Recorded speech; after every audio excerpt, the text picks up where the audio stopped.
Hello everyone, my name is Brian Manternach. I'm an assistant professor at the University of Utah Department of Theater and also a research associate at the National Center for Voice and Speech. On behalf of Dr. Lynn Maxfield, I'd like to thank you for attending this presentation.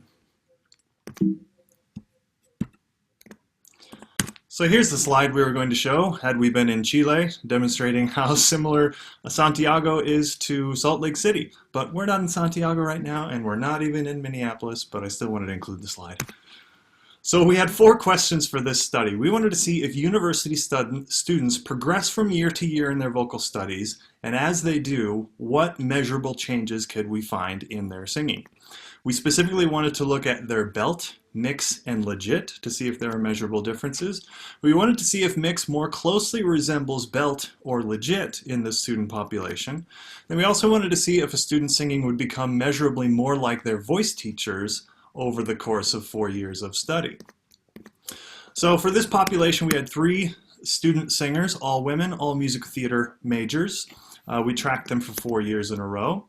And then we looked at their voice teacher, who herself is an active professional singer, a mezzo belter. Collected data on all 4 of these women.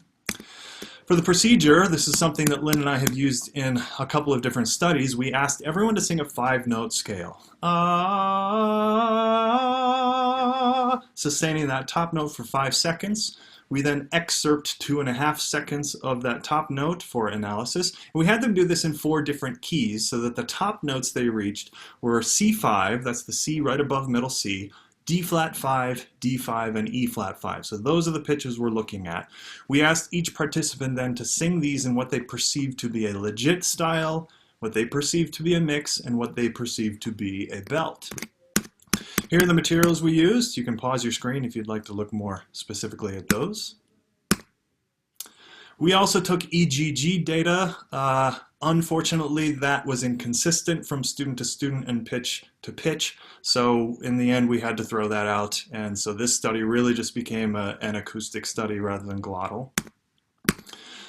The acoustic measures we used then through the PROT software is we looked at the spectral slope, the harmonic to noise ratio, the cepstral peak prominence, and then we also looked for pitch deviations measuring their pitch accuracy.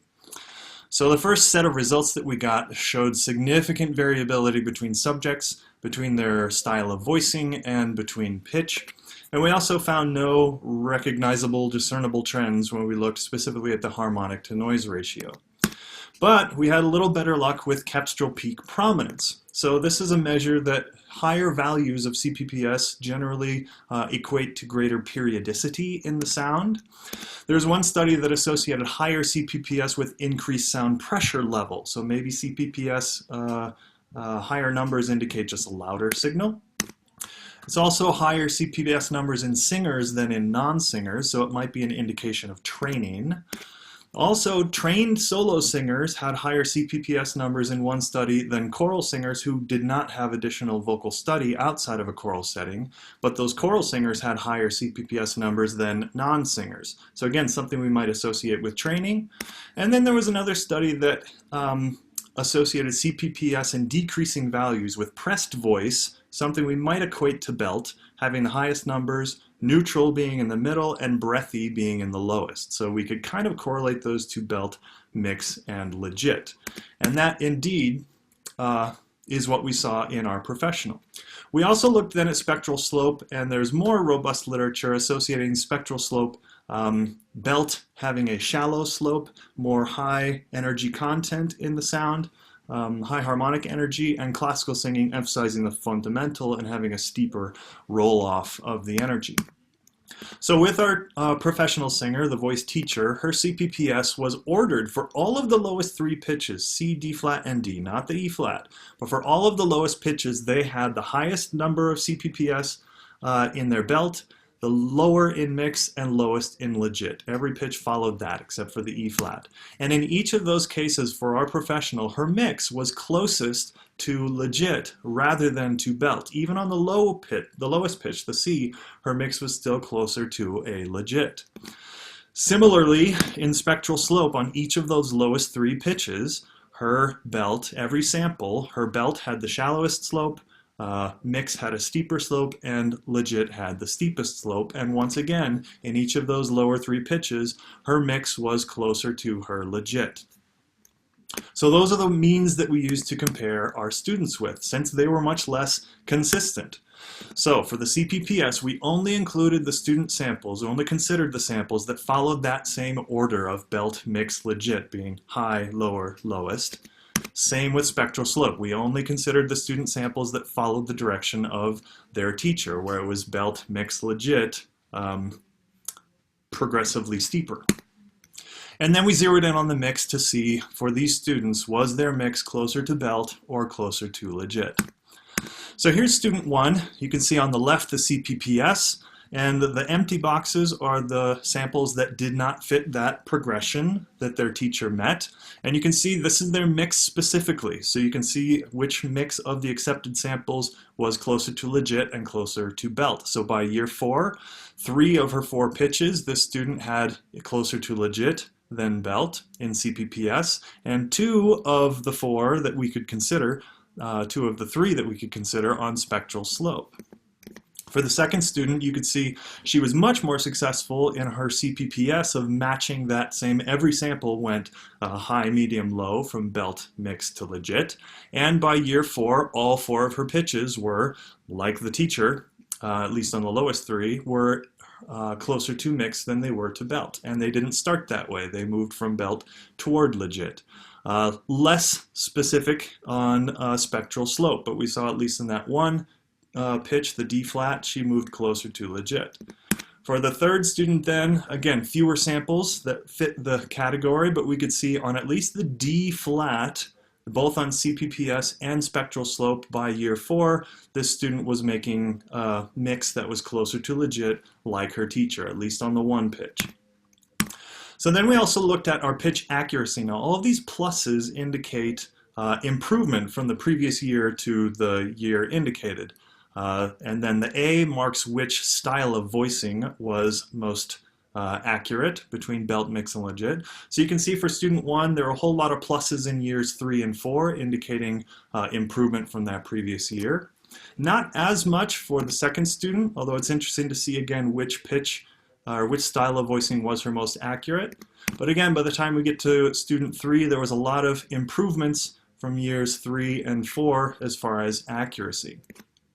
So when we put all of that together, the 3 students that are all pitches, all voicing, we can see student 1 and 2 especially made significant improvements as they moved throughout their 4 years. Student 2, not as much. More improvement from years 2 to 3 than from years 3 to 4. Then when we looked at all singers by year, interestingly, the mix, as far as accuracy, trended toward most accurate style of voicing as we went from year 1 to year 4, and it trended away from being the least accurate style. Similarly, when we looked at all singers by note, the lowest pitches, the C and the D flat, those were most accurate at mix and also at belt, and least accurate at legit, but then the higher pitches were most accurate at mix and legit, and least accurate at belt. So for our discussion, we might expect that the mix on the CPPS and spectral slope would be more like belt on the lower pitches, and the mix would be more like legit on the higher pitches. In the students, we didn't have any noticeable trends, but on the teacher, on the professional, in each case, her mix, for the lowest 3 pitches at least, were the same, or were closer to legit according to these 2 measures. By year 4 then, all of 3 student singers were able to produce a mix closer to legit on at least 1 pitch according to both of these parameters, but that specific pitch varied. And there were no consistent overall trends, no correlations for any of the students as to whether mix was closer to belt or closer legit on both measures. We couldn't make an assumption overall. However, when we got to pitch accuracy, we did see some more things. The overall accuracy definitely increased as their training increased from years 2 to 3 and from years 3 to 4, with students 1 and 3 making the most significant improvements. Overall, mix was the most accurate voicing type, became the most accurate voicing type as they progressed in their studies over their 4 years. And overall, the lower 2 pitches were the most accurate at mix and belt, and the higher two pitches were most accurate at mix and legit. There were some limitations. The type of voicing was entirely student prescribed, so we asked them to produce a sound that was indicative of their mix, belt, and legit, but we didn't have a voice teacher or expert listener in the room. We also didn't rate the quality of the sound, just the style. One professional certainly may not represent all professionals. In this case, being the voice teacher of the 3 students, we wanted to see the correlations, but if we wanted to see if those numbers and trends from the professional were more indicative of all professionals, future studies would definitely want to include more professionals than just the one that we did. This is obviously a very small sample size, so future studies may want to include more students as well as more professionals. And then also, this was a once-in-a-year snapshot. We collected our data once in the spring of 4 consecutive years. So if we wanted to get more data for means of comparison, then collecting data more often during that year would certainly be, would give us more answers. Thank you so much. We hope you enjoy the rest of the symposium.